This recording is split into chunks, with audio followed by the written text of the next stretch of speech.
Once again, welcome to all. Now we are going to see chemical kinetics part 3. In the last session, we discussed average and instantaneous rate, then integrated rate law for first order and zero order reaction. Now I recall the formula for first order reaction. K is equal to 2.303 divided by T log concentration of A naught divided by concentration of A. Here A naught is the initial concentration of reactant and A is the remaining concentration of reactant after time T.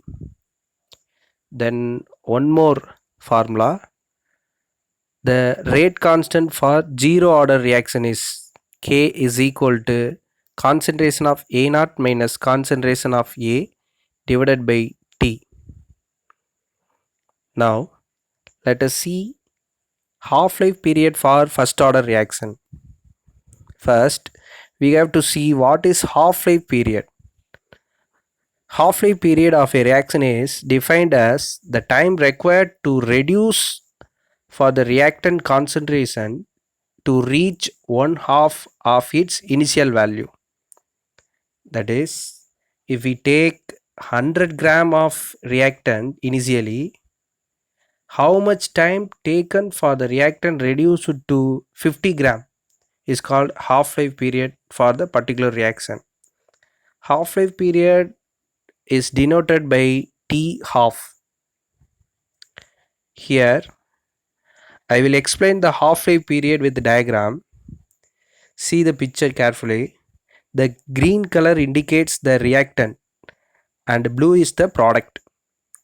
Now at time 0 minutes, reactants are in 100%. That is, the reactants are fully in it. After 10 minutes, that is after first half-life period, 50% of the reactants are converted into product. So 50% reactants are remaining.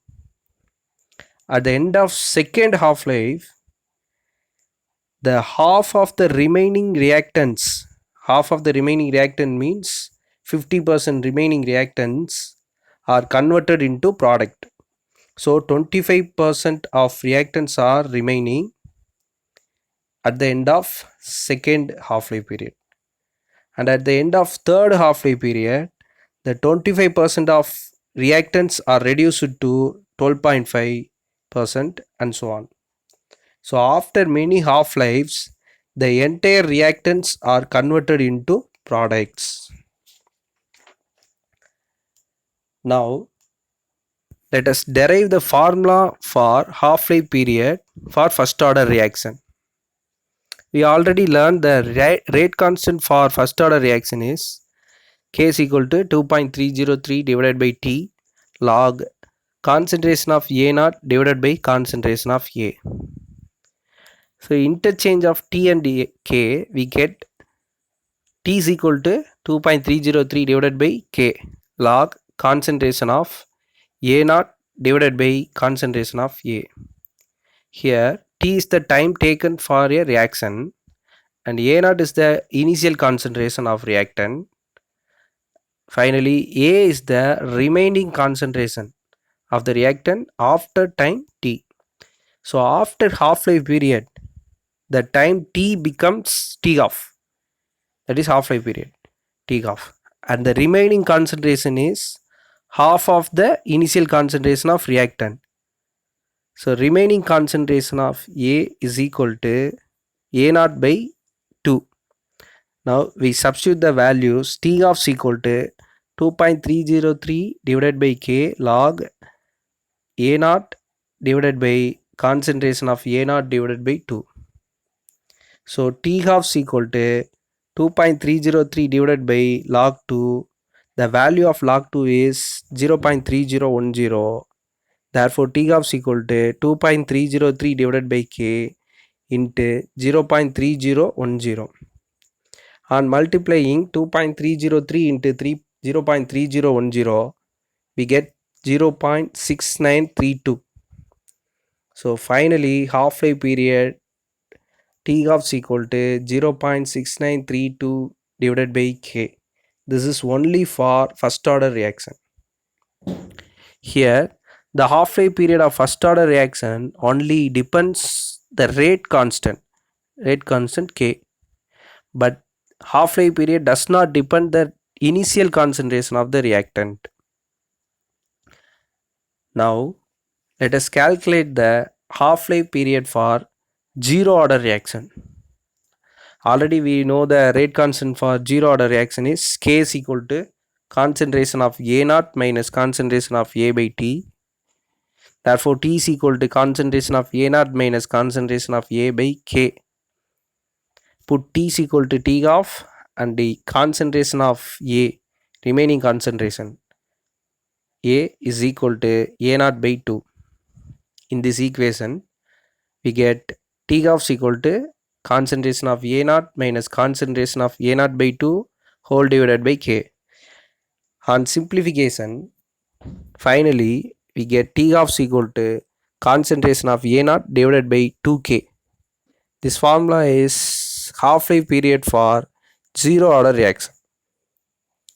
Generally, the half-life period for nth order reaction involving reactant as A and the order is not equal to 1 is given by T of is equal to 2 power n minus 1 minus 1 divided by n minus 1 into K into concentration of A naught power n minus 1.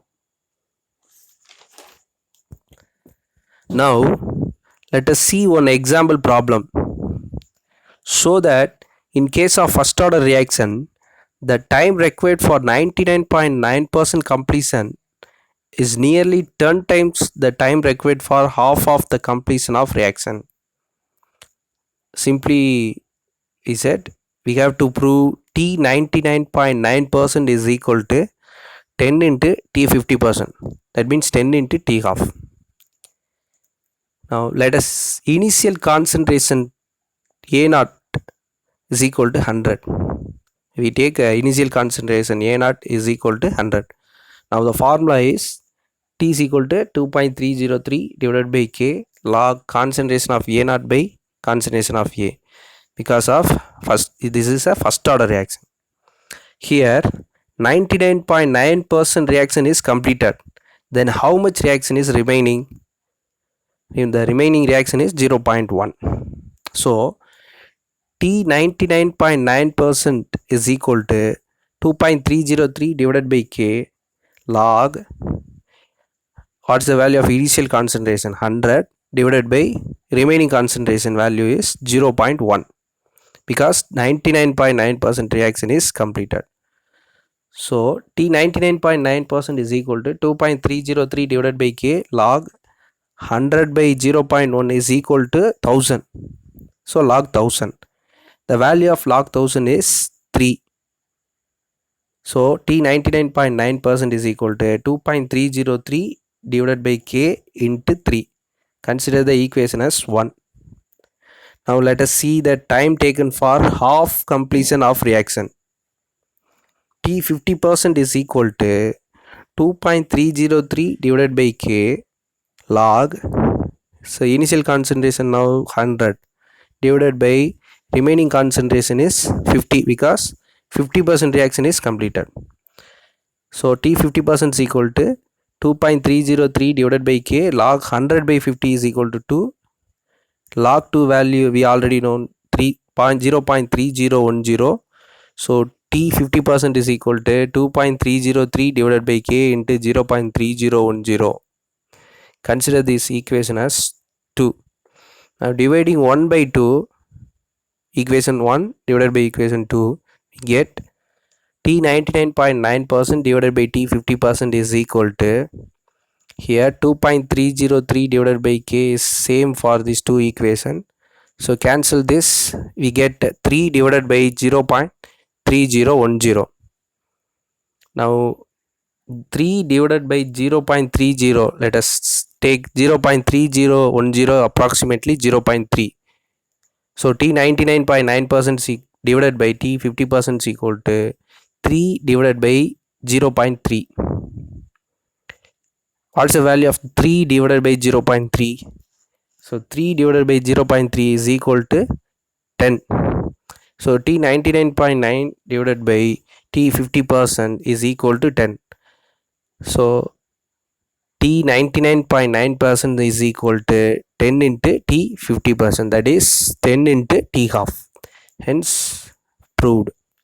Similarly, we can prove the time taken for 99% completion for a reaction is equal to 2 into time taken for 90% reaction completion, that is T 99% is equal to 2 into T 90%.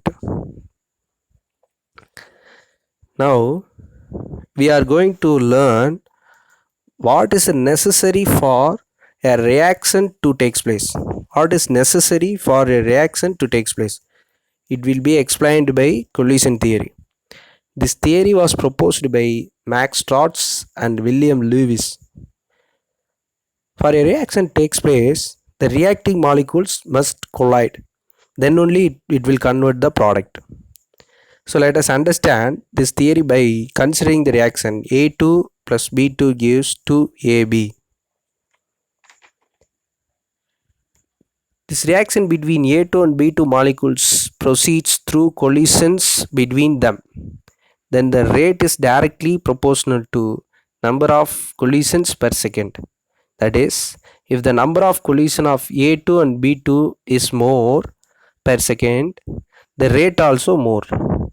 The number of collision per second is also called collision rate. Now, when the number of collision is increases, when the number of collision is increases, if we take more number of A2 and B2, it will be increase. So the number of collision also increase.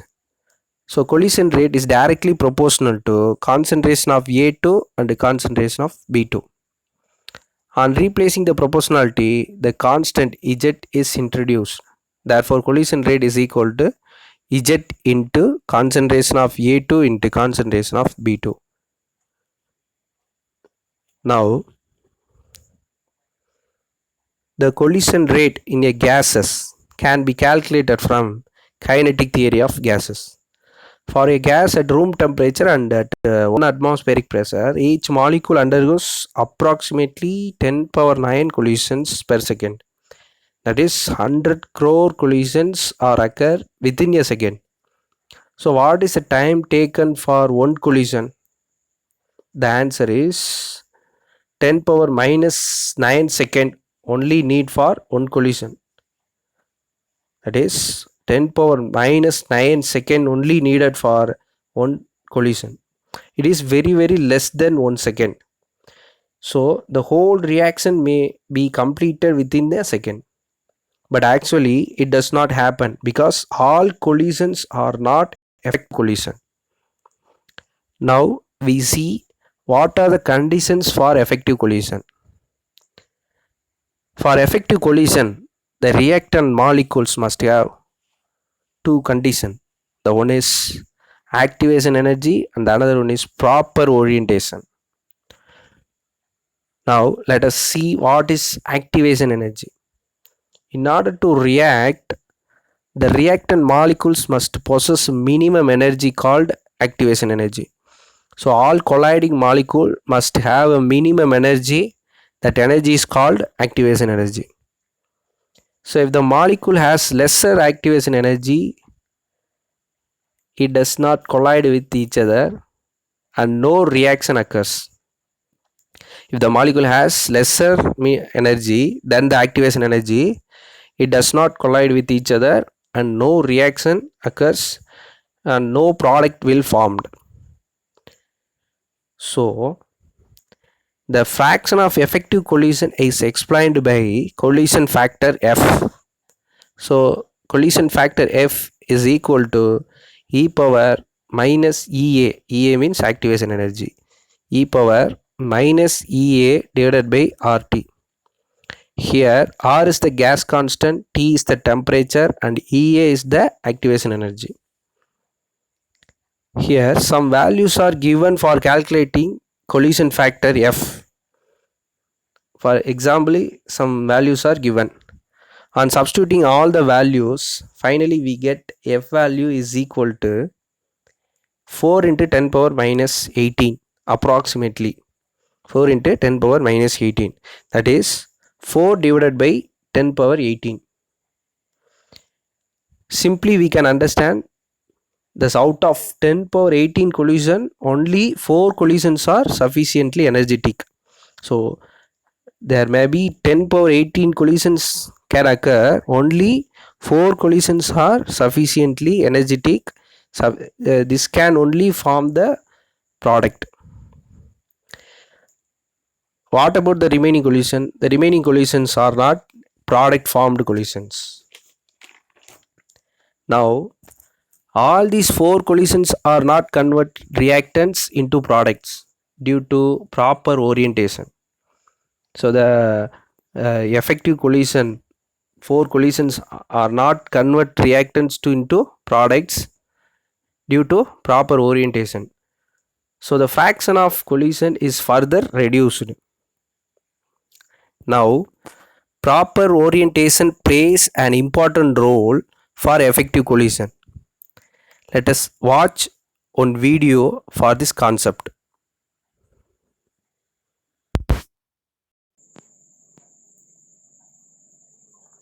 Now consider a reaction between two diatomic molecules AA and BB to give two molecules of AB.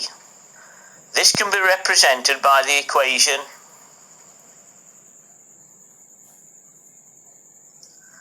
these two diatomic molecules can collide in many different orientations, but consider the two orientations here. In orientation 1, the two diatomic molecules A2 and B2 are in the correct orientation to react. In orientation 2, they are not, and so no reaction occurs. The first assumption of collision theory is that the particles must collide with one another in order to react. Most particles will act like billiard balls in a game of pool, and when they collide, they bounce off each other. The collision itself isn't all that's needed for a reaction to occur. The particles also need to have enough energy, enough speed, to break and form new bonds when they collide. The minimum energy required for a reaction to occur is called the activation energy. Some reactions require very little, and some need a lot more to get started. Generally speaking, most reactions will occur faster when the temperature is increased, because temperature is the average kinetic energy of the particles. With more kinetic energy, they will be more likely to have enough activation energy for the reaction to occur. But for some reactions, there is still one more factor: orientation. Even if the particles collide with sufficient speed, if they aren't at the correct angle, a reaction won't happen. In this example of nitrogen monoxide and ozone, the reaction didn't occur because the oxygen of each molecule touched during the collision. In this collision of the same two molecules, the nitrogen touches an oxygen and the reaction occurs, making oxygen and nitrogen dioxide. The orientation was correct, so the reaction could occur.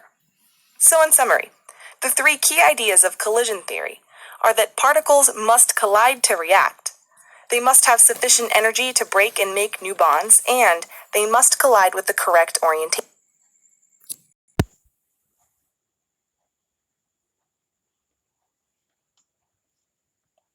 By watching this video, 3 major points we can understand. First, the reactant molecules must collide. First one is the reactant molecule must collide. Then they must have sufficient energy to react. Finally, they must collide with proper orientation. These 3 points we can understand. The first point is reactant molecules must collide, and then they must have sufficient energy to react. Finally, they must collide with proper orientation. Then only it forms the desired product. Even though the reactant collide with sufficient energy, the products are not formed when the orientation is not proper. So the proper orientation is given by steric factor P. Now in the rate calculation, these 3 key points are involved. rate is equal to P into F into collision rate. In this formula, the collision rate explains collision of molecules. The collision factor F explains the sufficient energy of colliding molecules. And steric factor P explains proper orientation of molecules. Now, substituting these values into the rate formula, then rate is equal to P into what is the value of collision factor? E power minus EA by RT. So P into E power minus EA by RT into collision rate. What is collision rate value? Z into concentration of A2 into concentration of B2. So consider this equation as 1. And then according to rate law, rate is directly proportional to initial concentration of reactant. We already know. So rate is equal to K into concentration of A2 into concentration of B2. Consider the equation as 2. Comparing the equations 1 and 2, left hand sides are equal, because left hand side we can get a rate, so right hand sides also equal. On equating the right hand sides, we get a K into concentration of A2 into concentration of B2 is equal to P into E power minus EA by RT into Z into concentration of A2 and concentration of B2.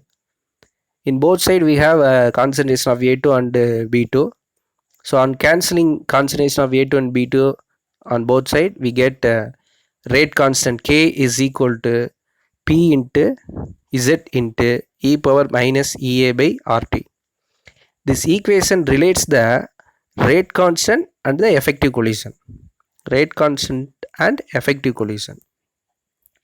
So in the next slide, we are going to see Arrhenius equation. So already we learned the rate of reaction increase with increase in temperature.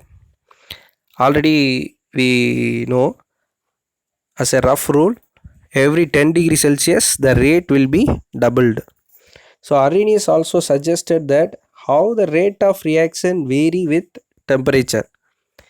He proposed the relation between the rate constant and temperature.